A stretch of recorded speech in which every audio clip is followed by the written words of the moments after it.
For today's videos guys is muadto mi sa Bakong. So guys, ikaduha na dayon na mo-visit sa Bakong. So ang amo dayon gadto guys is mo-visit mi dito sa mga trabahante. So makita unya ninyo guys kung unsa ang among gibisitahan dito. So guys, nanami diri sa sakyanan.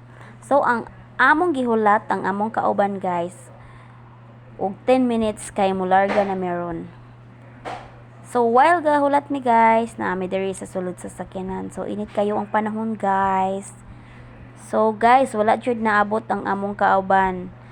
So mularga na mi guys kay basin makita ra namo guys magmotor. So amora pod na hapiton unya ug makita namo siya.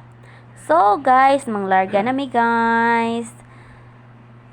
So pahinay-hinay ra mi guys kay para makita namo ang among kauban.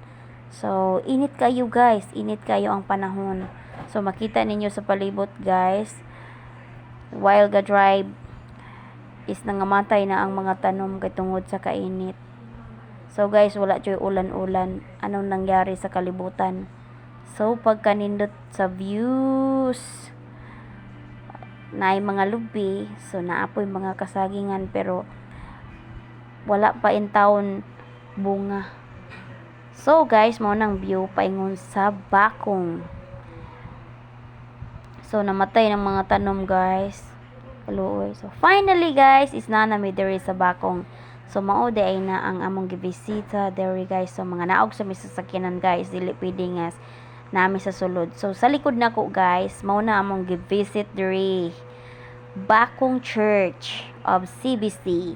So guys, gadala day mi og mga pagkaon kay para ipakaon namo sa mga trabahante. So guys, nari day mi diri kay kami mo'y volunteer. So pag abot namo diri guys, ang akong mga kauban guys is nagprepare sila og mga pagkaon. So mao day ni sulod sa gama nila nga simbahan. So gitawag na ang mga trabahante kay pakaon na sila guys. Then ang akong kauban nang hugas og plato. Wala pa gani kakaon pero nang hugas na siya plato. Wow, sana all.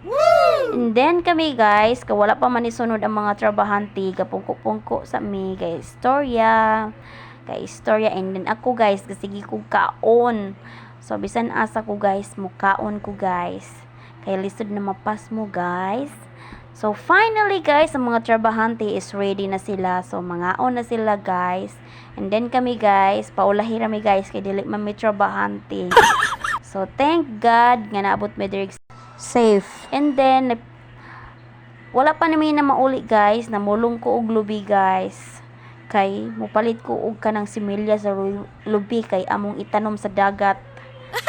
And then guys, bisag nagbulong ko og lubi, kaon ra Japon ko guys. What happened to me? Then mauday ng lubi guys. Baling mobuak kayo hybrid. Wala man na sa mua guys. So mupalit ko og similya ani kay itanom lagi nako sa dagat. And then wala pa jud ko na kontento guys. Nakakita ko kapayas. Nipalit ko og kapayas guys. Kay wala may kapayas pud sa mua. So dili nako itanom ang leso aning kapayas. Ipakaon ako sa langgam. And then guys, nilakaw ko kay ganahan ko nga ako moy mukatkat sa kapayas. Pagkaluoy sa kapayas. So guys, mo day niyang among gipalit nga kapayas.